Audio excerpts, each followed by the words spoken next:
Institute for Feminist Legal Studies at Osgoode Hall Law School of York University in Toronto. My name is Heidi Matthews, and I'm an assistant professor of law here at Osgoode, and I'm going to be moderating today's event presented by the Institute, which is directed by Professor and my friend and colleague Hengame Seburi. Established in the late 1990s to foster scholarship in feminism and the law at Osgoode, the Institute aims to create a community of interest for feminist faculty and students at the law school. Today's talk is titled Liar Lawsuits, Defamation Law and Sexual Violence in Canada, and will be given by IFLS visiting fellow Mandi Gray. So the structure for today is roughly going to be the following. After I finish my remarks, Mandi will talk for about 45 minutes. I know she has a lot to say today. And after that, we're going to open it up for Q&A. I think we've got an hour and a half scheduled for the event. If you would like to ask a question, you can do so at any point. I would ask you to send the question directly to me using the chat function. I'll collect the questions throughout the talk, as well as afterwards. And of course, I'd request that all questions be posed in a respectful and also constructive manner. While it would be helpful if you could identify yourself and your affiliation in your question, you certainly don't need to. And if you'd prefer for it to be posed anonymously when I put it to Mandi, that's perfectly fine. Just make that note to me when you send me the question. And just a quick note to remind everybody that today's talk is being recorded and will be distributed as part of the Institute's work online. Before I introduce Mandi, I do want to take a moment to begin the event by first acknowledging the land where the law school is located and the many Indigenous nations that have lived there and caretaken it and who, of course, continue to do so. I'd encourage us to reflect on the connections, the fellowship, and the responsibilities that come with studying and teaching law in a territory where complex systems of governance, morality, and pedagogy have long been practiced and are indeed inextricably tied to the land itself. Osgoode is located in the area known as Takaranto, and I acknowledge that this is the traditional territory of many Indigenous nations, including the Anishinaabeg Nation, the Haudenosaunee Confederacy, the Huron-Wendat, the Métis, and the current treaty holders, the Mississaugas of the Credit First Nation. The land is home to many Indigenous peoples today and is subject of the Dish with One Spoon Wampum Belt Covenant. I'd also like to acknowledge the land on which I find myself today, which is situated in the traditional territories of diverse Indigenous groups, including the Beothuk, the Mi'kmaq, the Innu, and the Inuit of the province of Newfoundland and Labrador. Now to introduce our speaker. Mandi Gray was awarded her PhD from York University in 2021, so congratulations, Mandi. Her doctoral research was titled Cease Desist or Cease Resist, Sexual Violence and Civil Suits, and it examined the experiences of people who have disclosed or reported sexual violence and who were subsequently sued. During her fellowship at the Institute for Feminist Legal Studies, she's going to be working on a book based on the dissertation work.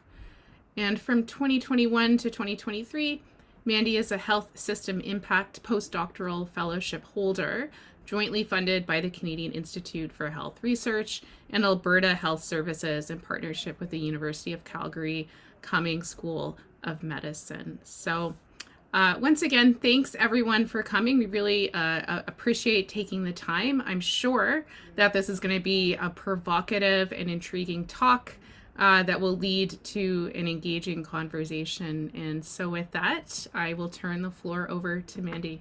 Thanks, Mandi.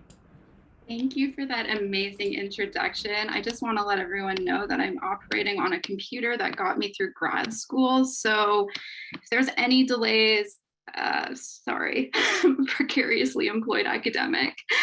So hi everyone, I'm Mandi, for those of you who haven't met me yet. And before I begin, I just want to also acknowledge that I'm giving this talk today from Treaty 1 territory, now known as Winnipeg, the traditional territory of the Anishinaabe, Cree, the Oji Cree, Dakota, and Dene people, and the Métis Nation. To follow up on Heidi's remarks about the intersection of law and colonialism, I want to also acknowledge and recognize the significance of sexual violence in upholding white supremacy and as a tool of settler colonialism.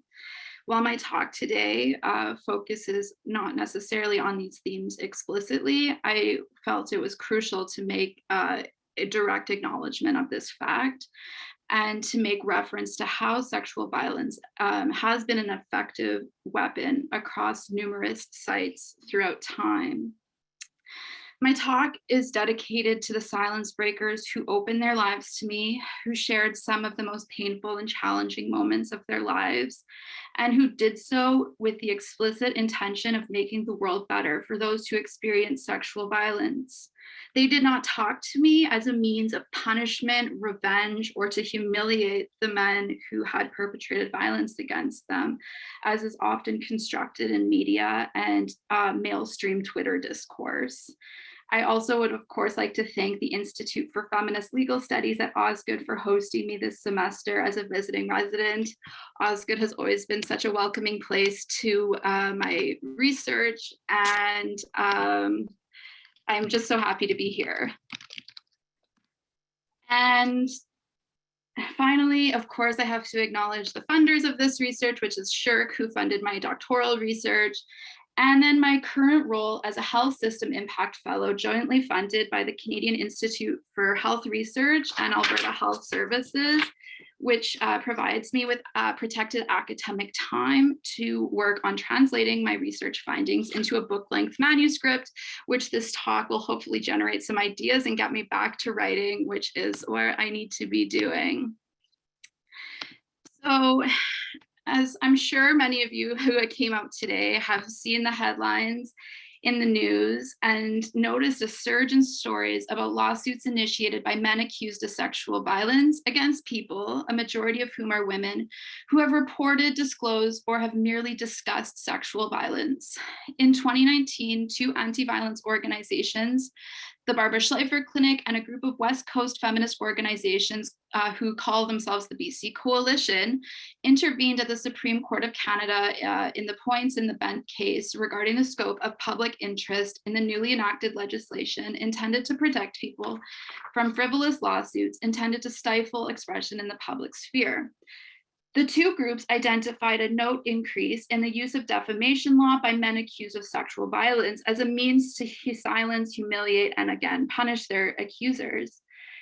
The linkage in this supposed increase in lawsuits, of course, I'll talk about the challenges of studying civil litigation in a moment, of why it's challenging to really make that connection.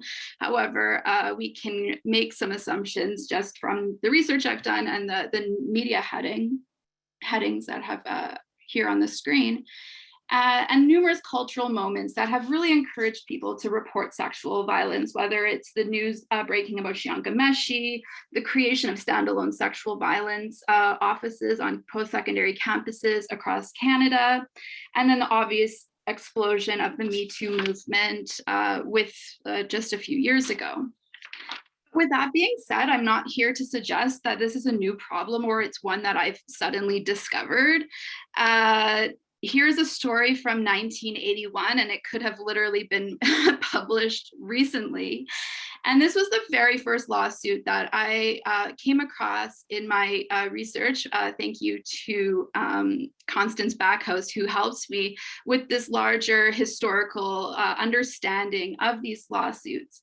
And this is a distinct time in the feminist movement, because this is where we saw the explosion of feminist discourse around sexual harassment in the workplace and on campus. And so this lawsuit is interesting to me because it was initiated by three Carleton University professors, and they initiated against a group of women students who wanted to address the sexual harassment in their department. They were then sued because the three professors, as you see in the last line, say that the failure to name names has damaged the reputation of all faculty. So I found that story particularly interesting when we contrast that with the lawsuits for naming names, and then this lawsuit here for not naming names. The other lawsuit that I came across in this distinct time period of the early 1980s that was particularly interesting was one against Bonnie Robichaud, who went to the Supreme Court of Canada to argue that workplace sexual harassment was a legitimate workplace issue. She was also sued during that battle by the man that she had reported for sexually harassing her. I want to draw attention to these because I think it provides an interesting context into the types of backlash that those of us who want to see change within institutional responses to sexual violence are the numerous forms of retaliation that they are often forced to endure. So those are two pieces that I came across, and I've heard anecdotally of a number of other lawsuits during this distinct time period that I thought were really interesting and particularly important to contextualize the study. So the overview of my talk today, I really want to keep it short, but I also have like so much to say about this topic. However, I'm really interested in hearing from folks in the audience, so I'm going to really try and keep it quick. But I'm going to begin by situating the study and the conceptual framework. I'm going to move into the key findings. I'm going to touch on the conclusion, and then that's where we'll end, hopefully at the 45-minute mark, to open it up for discussion or questions. Really briefly, I don't want to spend too much time, but talking about language here is quite important so you can understand important distinctions that I have identified in my research. So I will talk about reporting and disclosing, and this refers to like twin processes, so to speak, through which people communicate their experiences. Well, to report, I think of things like the police, campus, or any sort of institutional body. Whereas a disclosure I regard as a more informal. So for example, telling a friend, a family member, or even going to, let's say, the sexual violence office on campus and saying, I've been sexually assaulted, what are my options? That's not necessarily in this study a formal report, but would rather be categorized as a disclosure. I just want to make that distinction, but within the actual research itself, the distinction between formal reporting and an informal disclosure, it didn't really seem to matter. Lawsuits were initiated regardless. And yes, so, and then I use the term silence breaker. And this is a broad encompassing term. I personally don't use the term survivor, and silence breaker is broader, as I mentioned, and it encompasses anyone who is being sued or disclosing sexual violence. But it also includes those who were acting as bystanders for responding to abusive behavior they had witnessed, or for example, supporting somebody who had disclosed or reported sexual violence. So what the participants in this study, and I'll get into more details about the participants in a moment, it's what their commonality was that they took some sort of action to address sexual violence, not necessarily directly experiencing the sexual violence.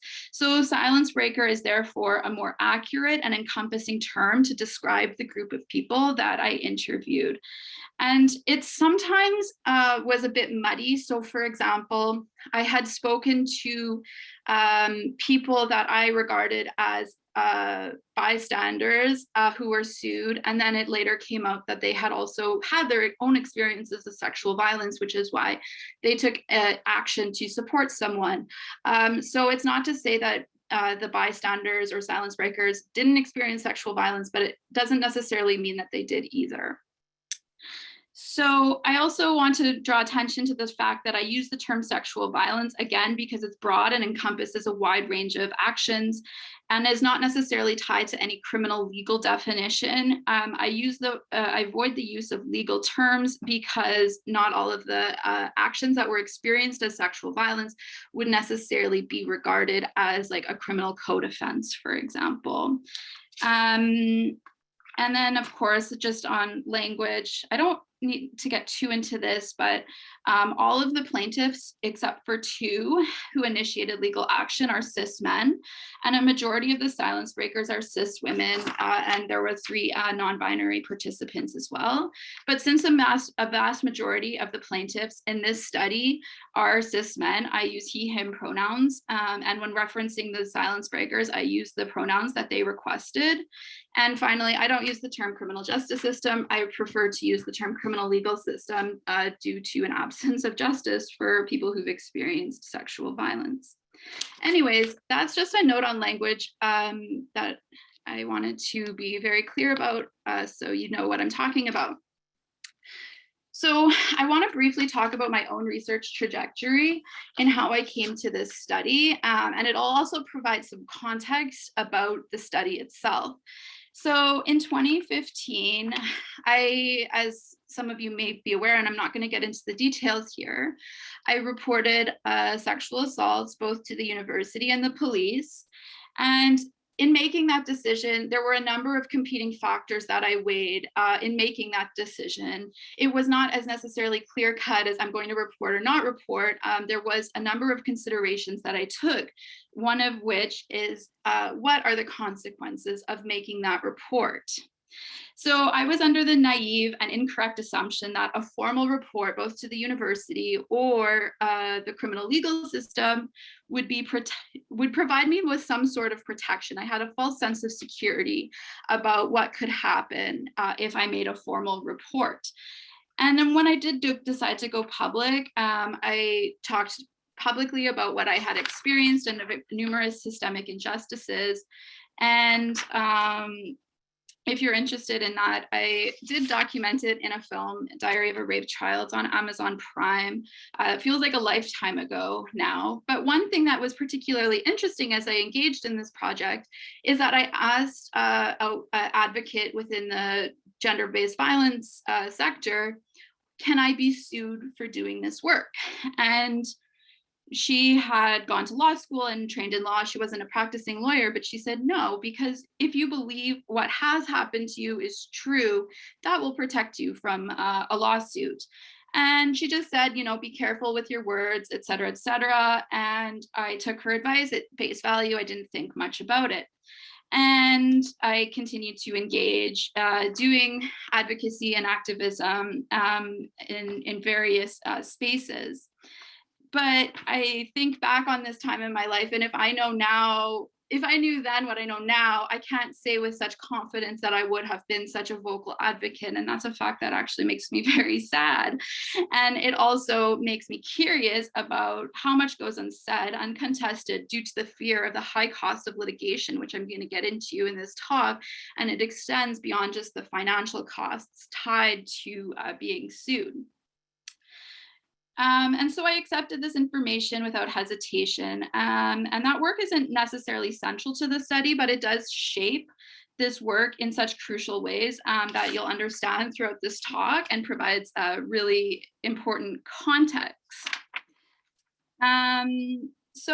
And where I came to this study is in about 2016, 2 women unknown to one another had messaged me to tell me that they had been sued.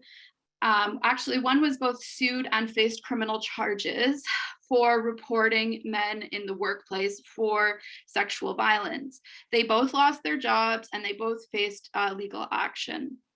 And so this really took me aback. I had been doing work with women in the legal system since about 2008, and I had not heard about this happening. So I was very curious how I hadn't heard this. And then suddenly, within like a couple months of one another, I heard a very similar story twice. And so I asked Joanna Birnbaum, who was representing me at the time in my human rights complaints against York University, had she heard any similar stories like this? And at the time, she said she was representing a number of women who had been sued for disclosing or reporting sexual violence, which had absolutely shocked me, since I had no idea that it was even possible to be sued for making a formal report.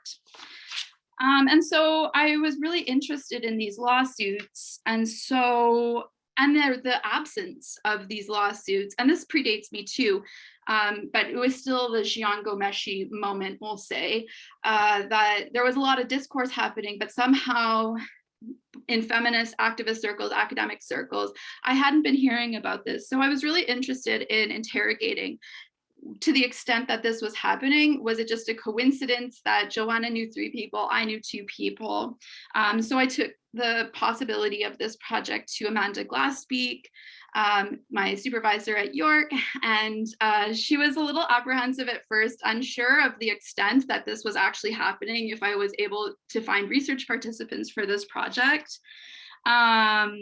But I had no problems with that, unfortunately, but also made my research a little bit easier, and not the extent that they were happening. So, and then in 2017, I began the research proposal. I started looking into case law, doing a widespread analysis of news media stories that this was happening, to begin identifying potential research participants. And then in 2018, on the exact same day that I submitted my research proposal for ethics, I had my typical morning. I dropped off my paperwork, and then I went over to my job as a teaching assistant in the sociology department. And then I sat down at my desk, and my phone was ringing, and it was Joanna Birnbaum, which, if you know any civil litigators, if they call you unexpected, it's usually bad news, because they're often very busy and you have to plan phone calls weeks in advance. So I knew something was wrong, but I wasn't sure what it was going to be. And she had informed me that Christy Blatchford announced that I was being sued in the National Post by Stephen Galloway. And I see Stephen's here with us today, so thanks so much for coming out. If anyone wondered, the surveillance of being sued, perfect example right here in the participants of this talk. And I had no idea that this was happening. So I rushed to Twitter, because where else do you find any information these days? And I got the notice of civil claim, not from the courts, not from a lawyer giving me a courtesy copy, not from the National Post, but Jonathan Kay had posted it on Twitter. So that's how I learned that I was being sued. It took me, I was very confused. I was very distraught. I didn't know how a lawsuit could even be announced in a national newspaper without being asked for comment, without being served, or even like a courtesy copy the morning it was going to press. I had just finished being entangled in a criminal trial for years, and I spiraled into anxiety.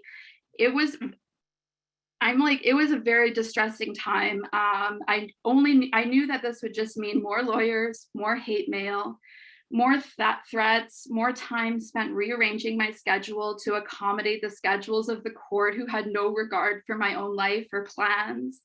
And like, how would I pay for this? I was a doctoral student.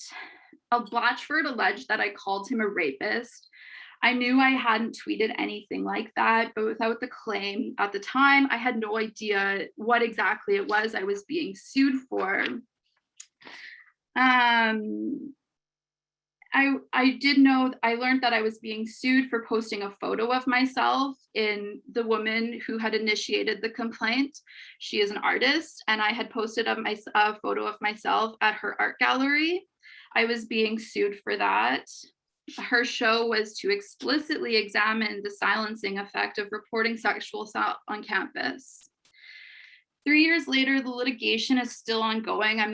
I'm definitely not going to repeat the allegations or the alleged defamatory tweets here. However, if you want to go to my website, mandigray.com, myself and Glynis Kirchmeier have posted all of our legal documents for you to look at on my website if you're interested in learning more. I didn't sleep for weeks after that. I worried about my PhD research. I worried about censorship, about being told that I could no longer talk about sexual violence. And one of the lawyers I did consult with did tell me I needed to stop talking about sexual violence. I worried about the extent of censorship in exchange for silence. And for legal and my silence in order to get legal representation. I knew the litigation would take years to resolve. I was right about that. It's been 3 years and there's still no end in sight. I didn't know how I was going to pay for a lawyer. I did end up getting pro bono legal counsel, but I still pay for disbursements. Lawyers love photocopies of everything, and it's thousands and thousands of dollars each time we have something to do with the courts. So I don't actually want to spend much time talking about my personal experience. I share this because I want to provide a firsthand account of what it means to be sued. And I think Stephen Galloway coming to this talk is actually a great example of the ways those of us who speak out about sexual violence are continuously surveilled. Years later, I tweeted those things in 2016 and my actions are still being monitored. I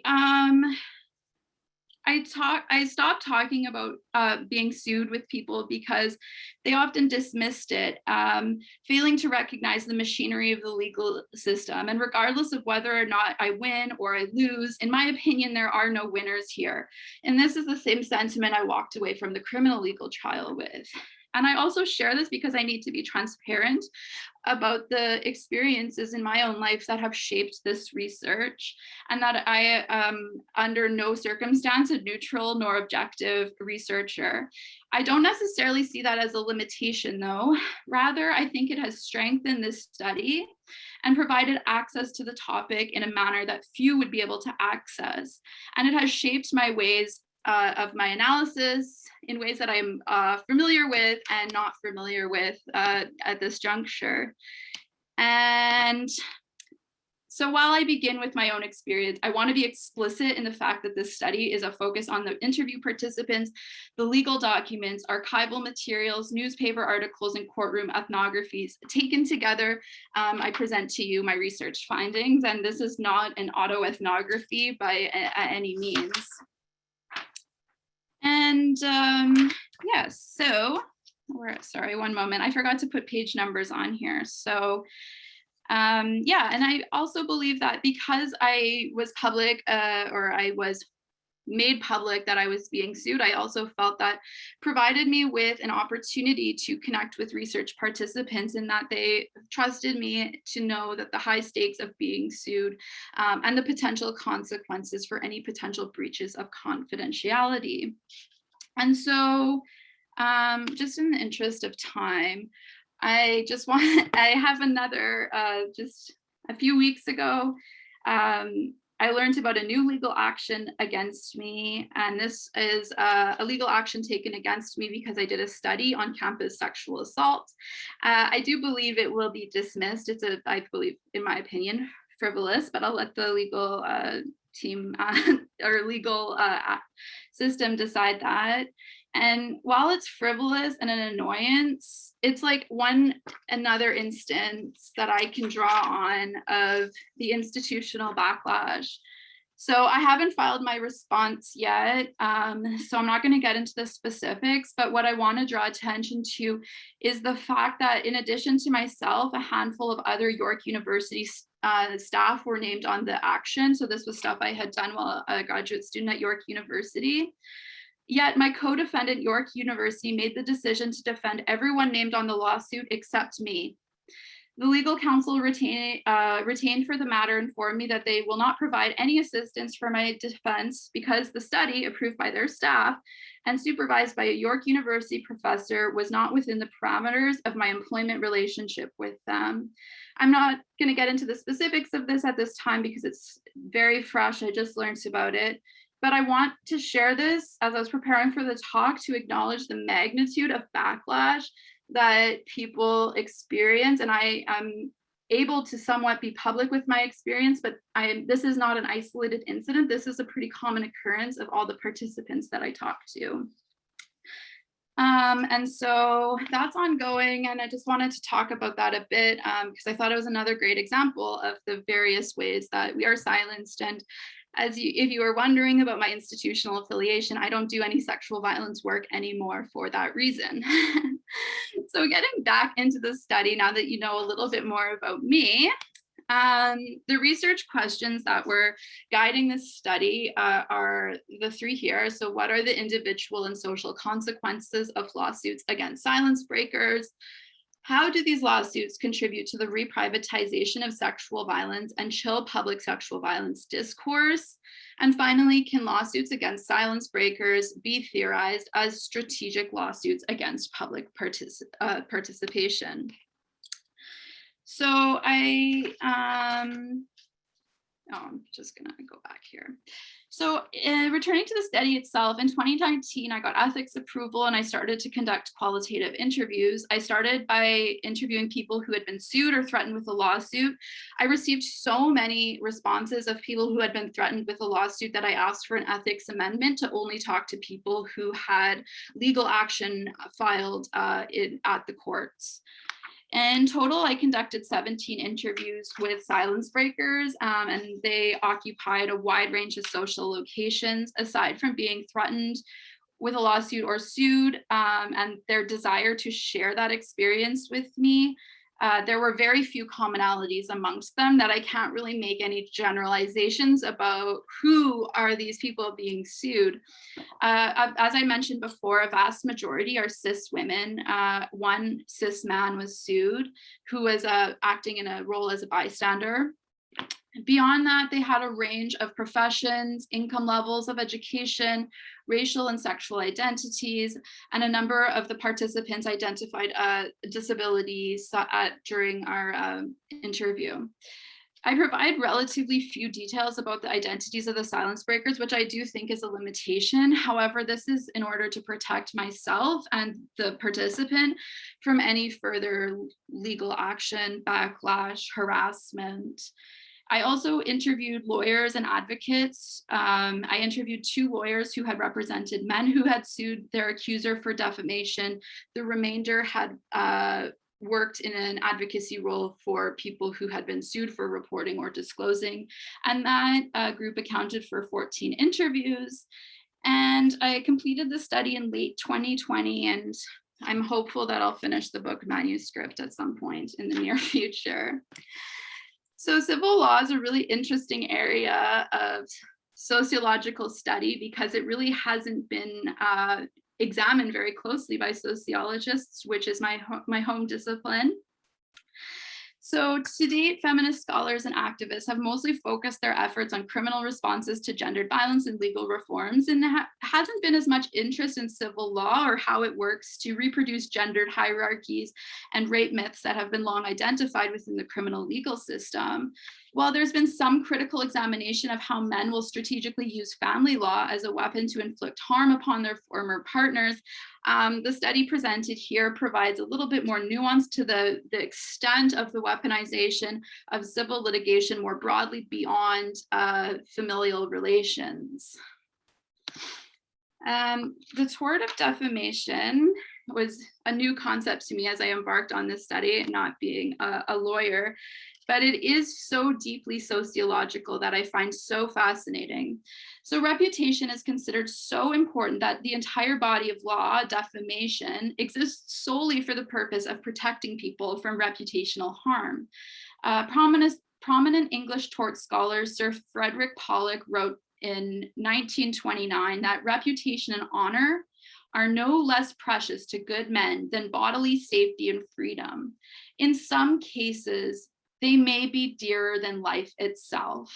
The common law of defamation was created to reduce the reliance on a bloody duel as a method of vindication of reputation, and it was regarded by the monarchy as being particularly dangerous to the stability of the state.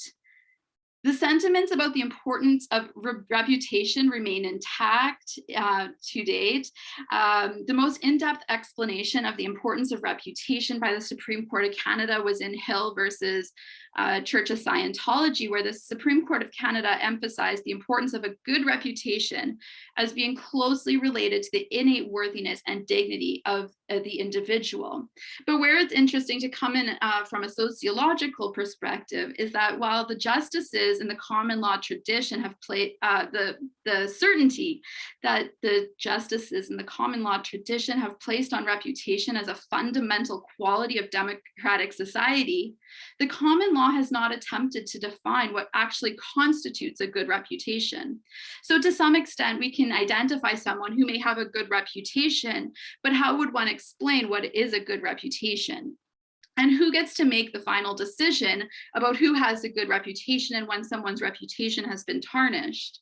So for these reasons, the concept of reputation is arguably more of a sociological concept than a legal one, because as Jerome Skolnick argues, reputation is intangible and is so interconnected with an individual's sense of worth. And it's also experienced through interpersonal relationships. And once someone has experienced reputational damage, they may experience varying degrees of societal exclusion. So I talked a little bit more about the reputation than I had wanted to, but what I also found particularly interesting as I did the deep dive into the history of defamation was the gender of defamation. And this is a very small body of literature. I will bring my references up at the end of the talk if this interests you at all. But these feminist legal historians have looked at the gendered use historically and today, how women use defamation law for vastly different purposes in comparison to men. In particular, women historically only had access to defamation protections when their sexual behavior or character had been degraded. So if it lowered her ability to marry, then it was likely that they could potentially bring a defamation suit forward.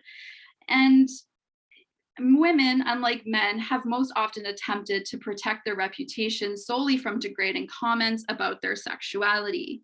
So taken together, the significance of civil law for studying gendered violence generally, the specific law of defamation as a sociological concept, and the gendered nature of defamation as something differently encountered and understood in law by women and men, create a really interesting and untapped site for understanding the socio-legal discourses and strategies about gendered violence. And this is the constellation that is the backdrop for my study, is thinking through the tort of defamation from a gendered analysis.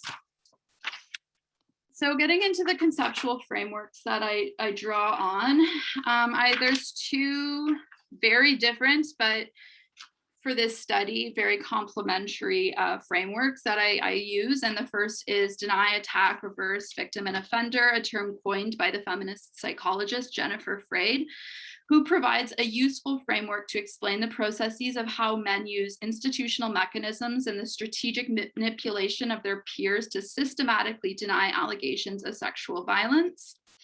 The other framework that I use is obvious. It's the strategic lawsuit against public participation, coined by Penelope Cannon and George William Pring, also known as SLAPS, for those of you who may not be familiar with this body of literature.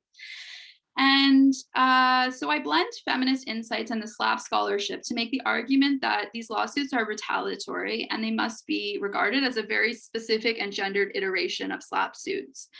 And that there is a really interesting contribution to be made eventually within the literature, which has focused primarily on the American context, or within the Canadian context, focused more specifically on environmental activism. And then this ties into the research findings, but I want to briefly mention some of the challenges of studying civil law, which in the interest of time, I won't get into, but if people are interested, we can talk about it a bit in the discussion.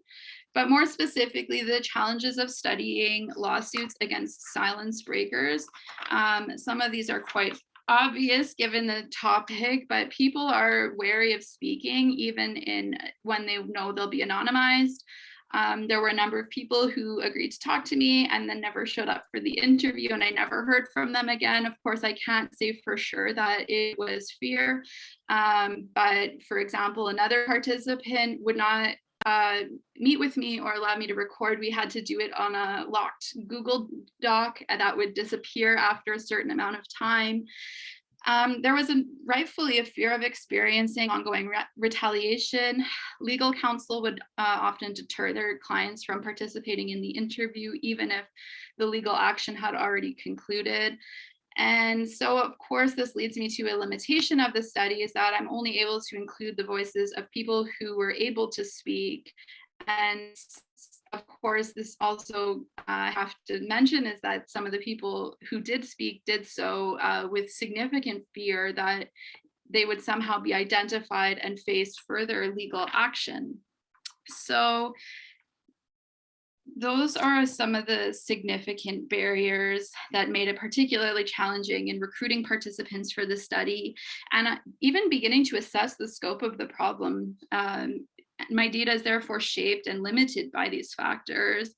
And I'm really curious what more we could learn if lawyers were more willing to allow their clients to participate in research like mine, and if there was less fear attached to speaking publicly about these lawsuits. But it's understandable why people don't want to talk about them. So, of course, as I mentioned before, to kind of mitigate these challenges of getting qualitative interviews, I relied on other sources, such as I attended a number of court hearings. And I did an ethnography in the courtroom. I did a pretty extensive media analysis of newspaper articles about lawsuits. One woman I interviewed had actually donated all of her lawsuit materials to an archive, so I relied on those in the research. So I triangulated and tried to use as many sources of information as possible. The four major key findings at the outcome of the study is that systemic failure to respond to sexual violence makes women vulnerable to defamation lawsuits. Defamation suits threaten to reprivatize discourse on sexual violence. Defamation suits against silence breakers are a form of abusive litigation with significant individual and societal impact. And finally, defamation suits against silence breakers are also a unique form of strategic lawsuits against public participation. Briefly going into depth. So thinking through these four findings, I'm going to kind of introduce them, and then, like I said, we could talk about any of them or any questions you might have in the discussion portion. But what I wanted to highlight here is there's this incorrect assumption, even in feminist spaces, when I've presented this research, that people will say to me, well, if she didn't just hop on Twitter and name names, maybe she wouldn't have gotten sued. And that's actually not even close to what my findings were. The people that I had interviewed and the participants, nearly all of them had tried to take some sort of action to remedy the situation, whether it was reporting to the police, whether it was reporting to the workplace, whether it was engaging in a community accountability circle. They had all done something to attempt to get some sort of resolution.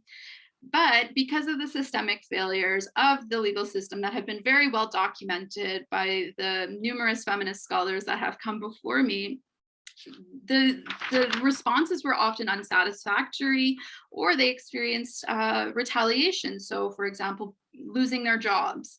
And so often, when the women that I did talk to who did post their experiences on social media, it's really important to note that they only did so as an absolute last resort to get somebody to listen to them. And secondly, they very rarely named names. That naming and shaming was not their objective. It was about accountability. It was about wanting investigation. It was wanting an investigation that had been stalled to continue. I think that's really important to note. So, for example, the institutional failure was not isolated to the legal system. For participants attempted to make reports within the workplace. These participants often experienced a range of responses, from outright denial that the sexual violence had ever occurred, and then 2 of the participants were fired from reporting. All of the participants faced varying degrees of multi-system retaliation. So in addition to the lawsuit, they often experienced institutional investigations into their conduct. And one really important site that I identified that I'm going to go into depth in the book about is bystanders on campus. So professors who attempted to assist students who had disclosed or report sexual violence, who were then sued for their action within trying to hold somebody, their colleague, often another faculty member, accountable. And I think that's a really interesting contradiction, given how universities have been promoting the bystander training, for example, and yet when their staff do take an active role and become bystanders, the universities are often reluctant to provide any material or institutional support to the backlash that they're facing. So I found this quote from Lynn. This was the woman I had introduced at the beginning who faced both criminal charges and the lawsuit. Both were eventually dismissed. But she said to me, "I can't explain how huge my regret is for reporting, how much you regret you can be filled with for doing what you have been told is right, for defending yourself as a victim, trying to stick up for people, for yourself, then like, oh my God, I should have kept my fucking mouth shut. I shouldn't have engaged with the legal system at all. I would be much happier and I would have back 7 years of my life. I'm trying not to bawl." So from the time she initially reported to the police and the charges against him were eventually, he was acquitted, to the lawsuit being initiated against her, to the criminal charges against her, and then her eventually being acquitted. That was at 7 years. But she's in law school now, so I think she'll do really good things. Moving on, and this kind of plays into the other one, is the risk of reprivatizing sexual violence. In 2006, Lee Scottel cautioned that if women became reluctant to talk openly about sexual violence out of fear of what they say, especially in places of, like, for example, informal disclosures, and those could be entered into court, we risk the possibility of reprivatizing sexual violence. So lawsuits against silence breakers are another iteration of ongoing attempts to silence and censor sexual violence discourse. And I argue that sexual violence discourse must be regarded as a form of legitimate political speech, which in turn needs to be protected. For this reason, lawsuits against silence breakers must be explicitly recognized as SLAPs. And I think this is where the SLAP literature is particularly helpful in contextualizing these lawsuits against silence breakers. But we need to view that through a gendered lens of who is initiating these lawsuits and who the lawsuits are initiated against. And the fact that they are a very effective tool for a number of reasons. And the first is practical, in that the first thing most lawyers will tell you when you've been sued is stop talking, shut down your Twitter, get off social media. And the second reason is that once she may have been warned about a lawsuit, she may do her own internal risk assessment that might force her to reconsider the cost of continuing to speak about the sexual violence that took place. So the financial or personal cost of speaking may be so significant that she decides to self-censor. As I've said, that's a step that I've taken in my own life, and many of the others who I spoke with shared similar sentiments. Some of the people I spoke to had entered into what I refer to as a gag order, also known as a non-disclosure agreement, which prohibits to varying degrees, depending upon what was negotiated, what she's able to say. So the initiation of a lawsuit not only silences the individuals on the lawsuit, but it also hinders others from speaking about it out of fear that they too could be added to the lawsuit at any moment.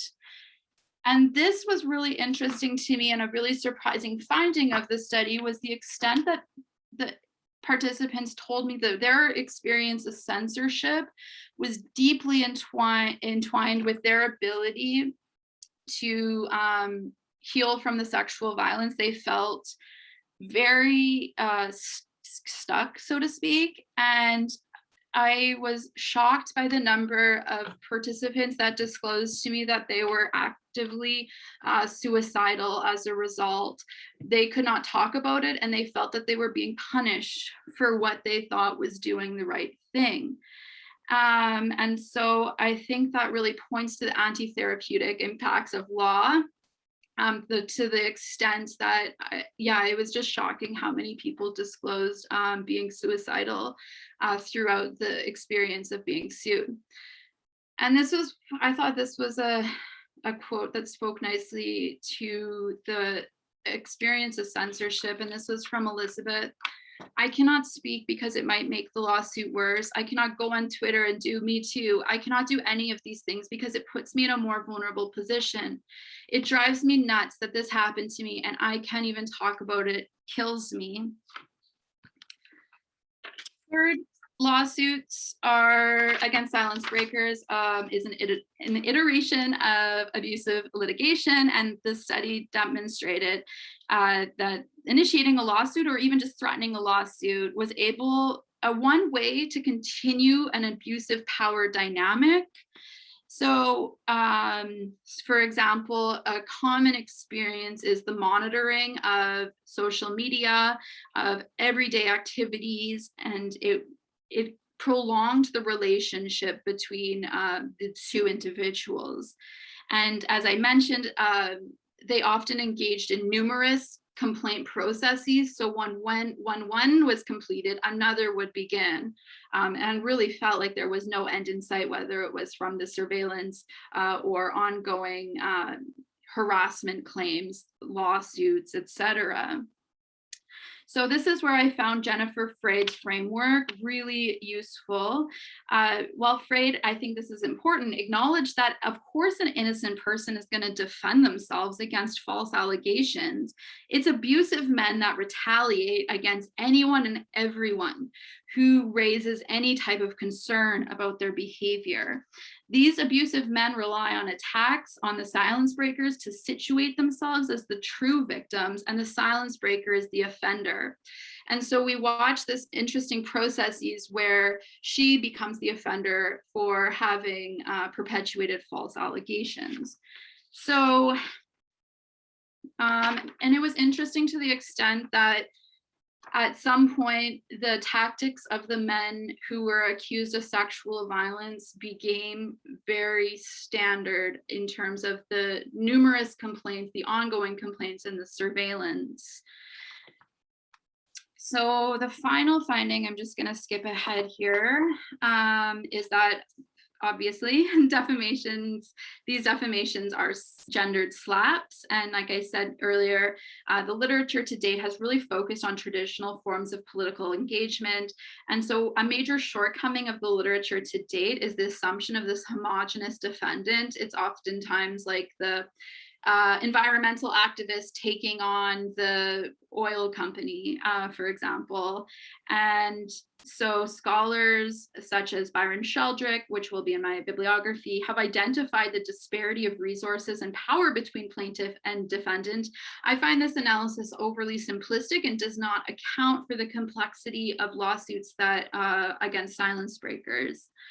And so for the most part within the literature, it is assumed that the defendant is a male, middle class, and involved in some form of political activism, often tied to environmental concerns. So within the last several years, though, as I mentioned at the beginning of the talk, there has been more advocacy from feminist lawyers who have done incredible work to recognize these gendered slap suits, and have argued that these lawsuits need to be seen as having a power differential, even though it might not be the same as big corporation versus private citizen. There is still a power differential at play. So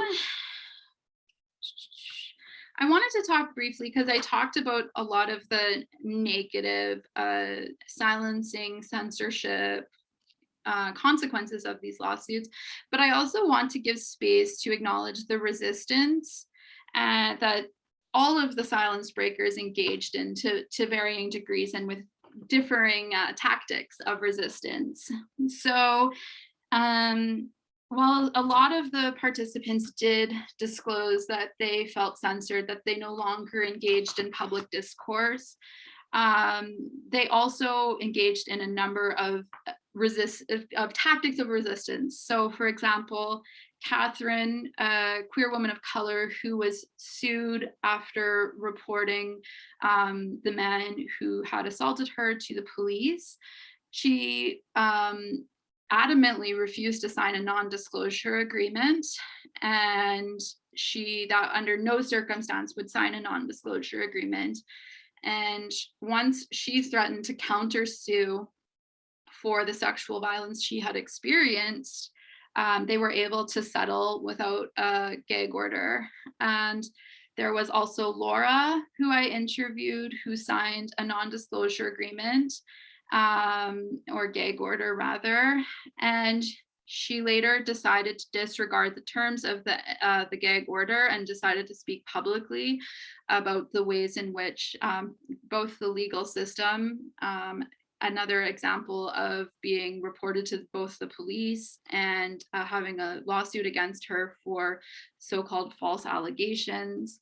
And then there was Morgan, who, despite their abuser's best attempt to silence them, knowing that they were a low-wage worker who would likely be unable to afford legal representation, used their connection to fight back against the aggressive cease and desist letter they received, and never heard from the person who had abused them ever again.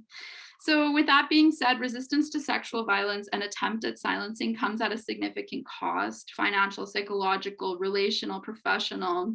And it's borne often on the backs of individual silence breakers. There's where do you go when you've been sued for support services? It's very an individualized experience. And I really like this quote. This was from a lawyer I had interviewed, and I often come back to it when I was asking about the silencing. And she said, people had said you can't tell people about a sexual assault allegation. You will be sued for defamation. What? Everyone knew it went on. That is absurd. You can be sued for defamation. But people trot that out as if it's the answer to the question or an unsurmountable obstacle. And that was often another sentiment that I heard, that yes, being sued is so brutal. It's very long, it's very draining, but that in and of itself is not enough of a reason to stop talking about sexual violence, to stop talking about our experiences. And one thing I want to end on is, like, the professors who I interviewed, all told me that they would not have acted any differently. They were proud of the actions they had taken to attempt to support students who had experienced sexual violence. So I thought that was really inspiring to hear. I just wish there was more institutional support for those professors who do take on that role, and they weren't on their own. So in conclusion, this is an exploratory study. There's so much more research to be done on this topic. I think there's so many entry points to look at. And since I only interviewed people who had a lawsuit threatened or initiated, it's impossible for me to even begin to identify how many people haven't taken action because of the threat of a lawsuit. So if anyone wants a dissertation topic, you can have that one. And obviously there's a relatively small sample size. The study was unable to even begin uncovering how people of different social locations may have been impacted by lawsuits. It would be a really important facet to study, but unfortunately, given the constraints of this and not wanting to identify people, I think it would be really important. So yeah, and finally, I have a few recommendations, and then we'll leave the last 30 minutes. I talked more than I had wanted to, but I warned everyone beforehand I had a lot to say today. So I'm just going to briefly go over the recommendations, and if you care to learn more, I will be happy to chat about them in our conversation. So the first recommendation is that thus far, advocates are often focusing on people who report or disclose, and have kind of neglected the bystanders as potential that are in need of their own kinds of protections from retaliatory lawsuits. So as I mentioned, these lawsuits often target more than just the single individual who reports or discloses sexual violence. It's often very broad and includes anyone who supports the individual who had disclosed or reported. The next recommendation is in terms of legal reform. And I'm not very hopeful with the new SLAPP legislation, which I'd be happy to chat more about. But one possibility that I think might be useful, although I would never want to encourage anyone to report to the police, but I do think that the defense of absolute privilege needs to be extended to protect formal reports. And I get a lot of pushback on that one, specifically from lawyers. Oh, well, false allegations happen. Yes, that's true, but there are other torts that they can rely on that are not defamation. So that's my response to that. And the final recommendation is intended for those who encourage remedy for sexual violence to occur outside of the confines of the criminal legal system. So of course, I'm very cognizant and acknowledge the challenges of the criminal legal system in responding to sexual violence, but community accountability circles or other types of restorative justice were just as likely, I guess, to have retaliatory lawsuits initiated. So, in theory, transformative justice and non carceral alternatives in response to sexual violence are often appealing for those who are critical of carceral feminism and expanding the power of the state. But as I found in my research, a number of the research participants, for varying political reasons, made the conscious decision not to engage with the criminal legal system, and in turn were still sued by the men who abused them. So I think there's a lot to work through in terms of also from the men's perspective of the possible legal challenges that they would face in taking accountability for their actions and engaging in non-carceral responses to sexual violence.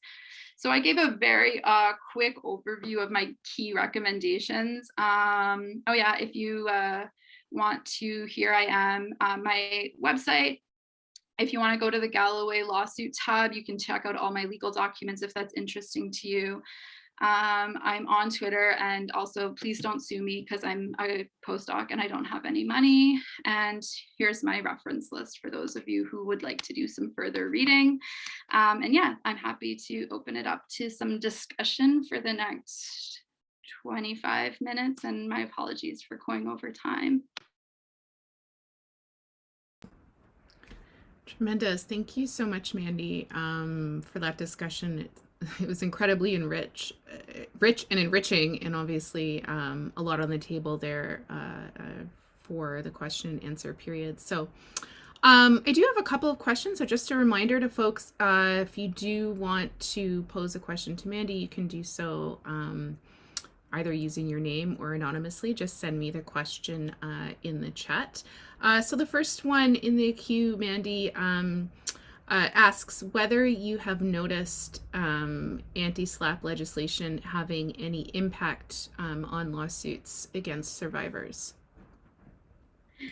Yeah, I have a lot to say about that. I think there was a lot of hope when that legislation got passed, and there are a few legal decisions that have come out that provide maybe some optimism for the possibilities of using anti-SLAPP legislation. So for those of you who are not familiar, in Ontario and BC, there is legislation that is intended to protect expression.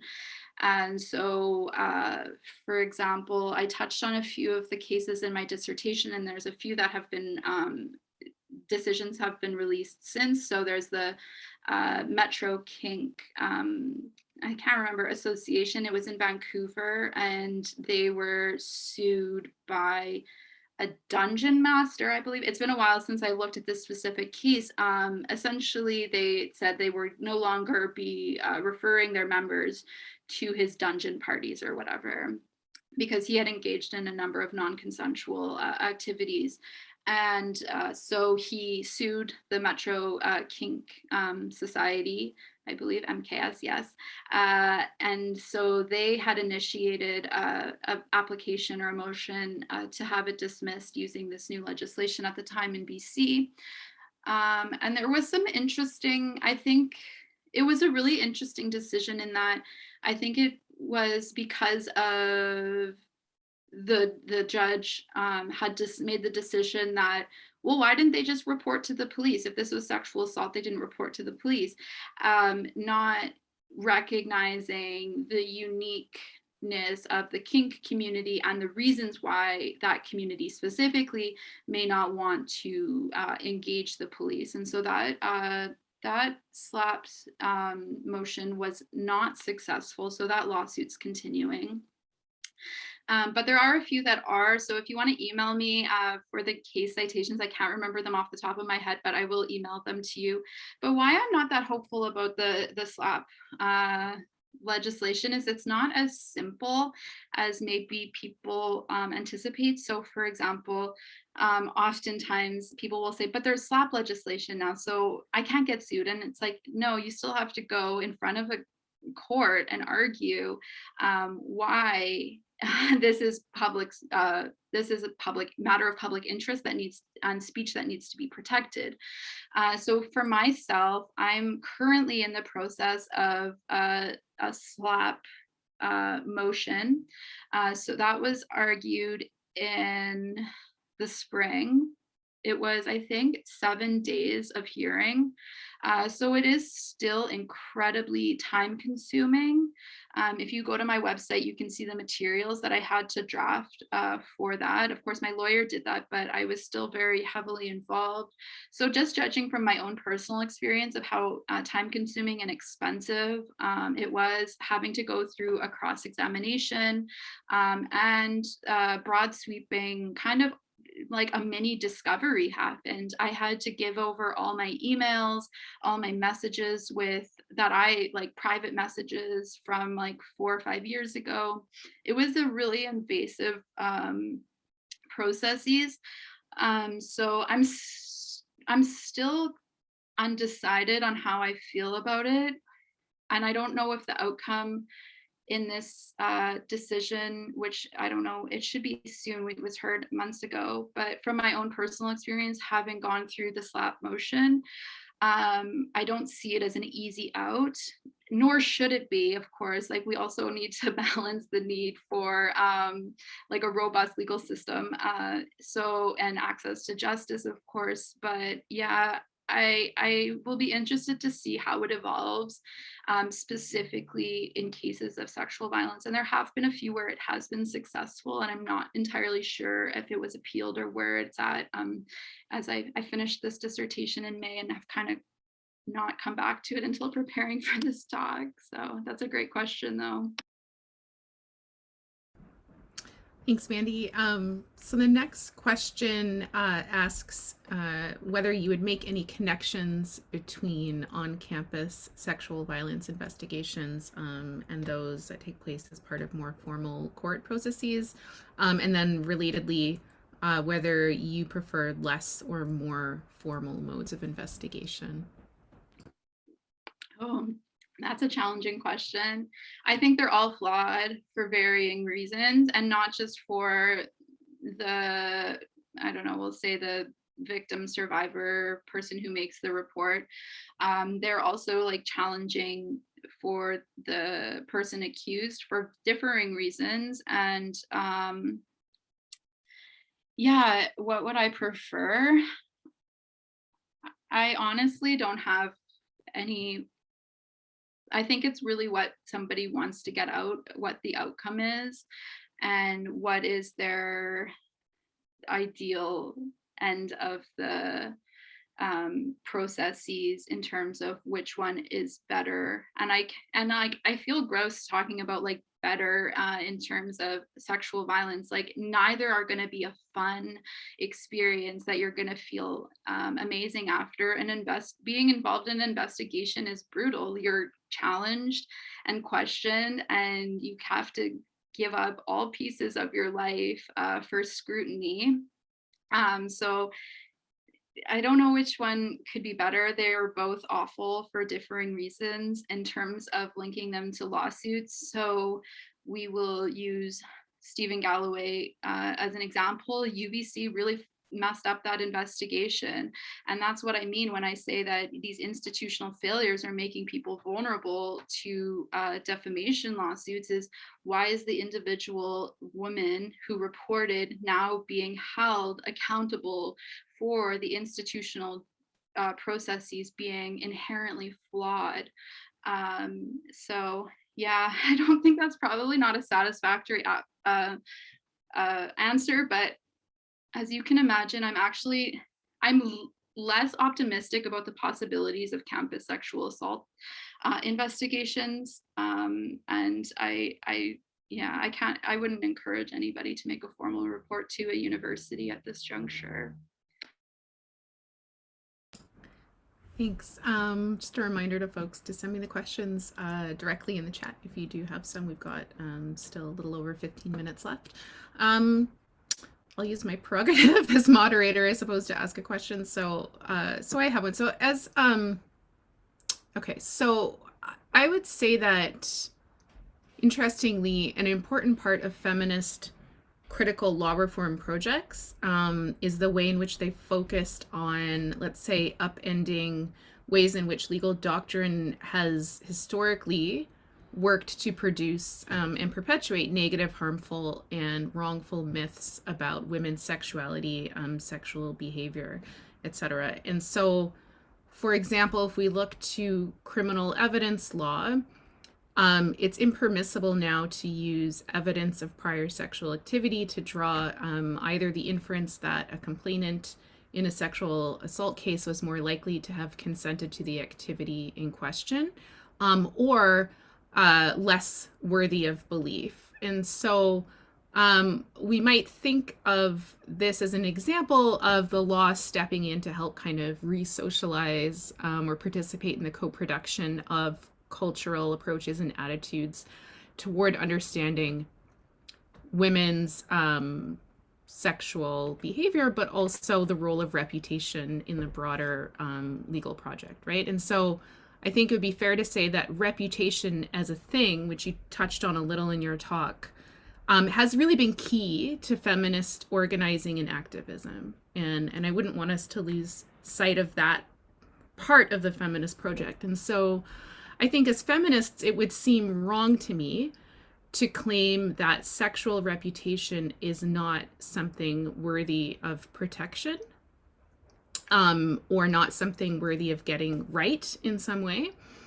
And so you haven't said much in your talk about the distinction between accusations that are either founded on whatever standard we would be applying, and or leveraged or launched in good faith, and those that aren't. And so my question is, in light of the framing as I've put it, how are we to think through the interests of persons, as you note, who are mostly men, whose reputations sexually are now on the line, and increasingly so in the post-Me Too universe? And so relatedly, how would we think through, or how would you think through, what the line is between retaliation and legitimate protection of sexual reputation, which, as I've said, has really been a core part of the feminist project? I love that question. Such a well thought out question. And yeah, I'm just trying to think where to even begin, because it is really interesting, like you said, the preservation of sexual reputation for women. And historically, that's how women use defamation law, was to protect their sexual reputation. And I think the linkage to the criminal law, as I hadn't thought about that as in protecting reputation in that way. So I really appreciate that. That's really a good way to think through that. And then thinking through men's reputation. And I guess this is one thing that I'm still thinking through the possibilities, because in my experience, every time a man is accused of sexual violence, it's a false allegation, regardless of where it's coming from. So I'm still trying to figure that out in my work in terms of what does remedy look like, because I don't know if defamation law is the right, it is the right one for abusive men who want to say that their reputation has been tarnished. But I think you're asking me not necessarily about, and maybe you want to clarify in terms of reputation, specifically on allegations that are verified to be false or false allegations more generally because he says they're false. Well, I don't know. I mean, I think my question is just to, push back a little bit on the idea that defamation lawsuits are necessarily retaliatory, right? So because we would need to know that there was some level of, I mean, even outside of the doctrinal legal universe, right? Some level of wrongness or bad faith associated with an allegation. And so I'm just kind of wondering, because the question of, and I think part of and maybe this goes to another really interesting point that you made that is really stuck in my head, and the way in which you've described public speech around, as you've put it, silence breaking is a political act, right? And so I guess I'm kind of wondering how we should normatively and culturally today, and the law is a part of that, but just a part of it, how to manage those competing interests, right, between legitimate emancipatory and progressive or resistance focused activist work that involves public speech, but then also, as I've said, a meaningful investment in kind of getting it right in some way, and that includes respecting or not tarnishing reputations. Yeah, absolutely. Um, and then I guess I didn't really focus too heavily on this, but I talk about it in a, quite a bit of depth in the actual dissertation itself, is the way that those who have legal action taken against them, like their reputation is severely harmed in this as well. So for example, one of the professors I interviewed was removed from a tenure committee, and so she found that to be a severe reputational harm, that she was no longer fit to be on a tenure committee, for example. But no, I agree with you. And I think that's kind of why I wanted to frame in terms of it's the institutional failure that is a big part of this, in that from my perspective thus far, and this isn't to say that this never happens, because obviously we've all seen this happen where people are naming names on social media. But should that be treated by the courts as being the same thing as making a formal report that is kept confidential? Because that's really what we're grappling with here within the SLAP suit that I'm, or the SLAP motion that I'm named on, is that at this juncture, the courts are not recognizing that those are very different things. And I'm not necessarily saying we need protection so we can all go on and name whoever for engaging in whatever behavior. I think it's more so looking at the institutional failure and the various institutional avenues that people have attempted to take to resolve this in a way that is, I don't know, so-called right, and are being shut down. So I actually really think it's such an interesting question on very numerous and like a number of entry points in terms of both my argument, but then also what I've been seeing, watching, for example, in the courtroom. And I think that is a legitimate concern, is if we're going to treat, if someone can initiate a lawsuit for making a formal report for defamation, then why not just go on Twitter and call somebody out? Why bother reporting? I don't know. I would be interested to hear your perspective on that. Yeah, thanks. I mean, we could certainly continue the conversation offline, but I've got another question in the queue. So this person asks, to what extent should we view these types of defamation lawsuits as the same or distinct from other modes in which the criminal law gets privatized. So, for example, civil claims for battery against abusers, or civil claims seizing property as the proceeds of crime. Mm.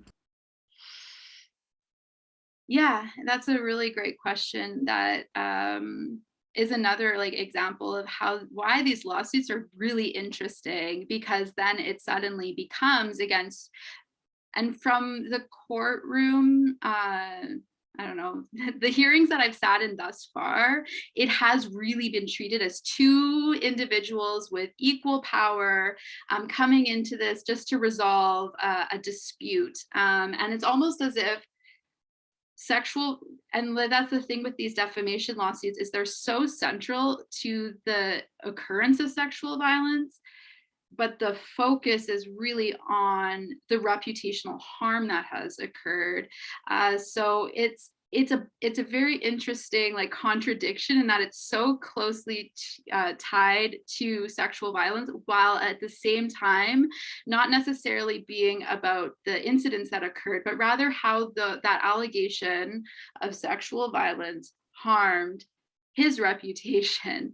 So it is like a really interesting way to look at, like I said, reprivatizing not just sexual violence discourse, but even you could make the argument sexual violence more generally, in that now we are having these, and that's why these lawsuits are so hard to study, is because oftentimes they're resolved between the two parties, so there's no public record of them occurring as well. So yeah, studying these lawsuits is really challenging for that reason, that maybe that's another reason that these lawsuits haven't been studied as widely as, for example, in criminal law, where obtaining transcripts is not necessarily simple, but would be easier to do than within the civil law. So it is also removing it from public debate and public sphere as well. I really liked that question as well. Everyone has really good questions. Thank you. Okay, so I've got a question that I think is embedded with some observations that you might also wish to comment on, so I'll read it. So this person says, I agree with your statement that systemic failure makes women more vulnerable to litigation. Victim survivors want accountability for themselves and the public. However, the criminal legal system either fails rather adequately to provide either of these outcomes. Victim survivors want their experiences affirmed, believed, and to be at liberty to speak publicly. It's an essential part of the healing journey. Another way a victim or survivor may look for justice is by speaking to the press. And this person says, I was recently approached by a local but well-known newspaper to talk about my own experience.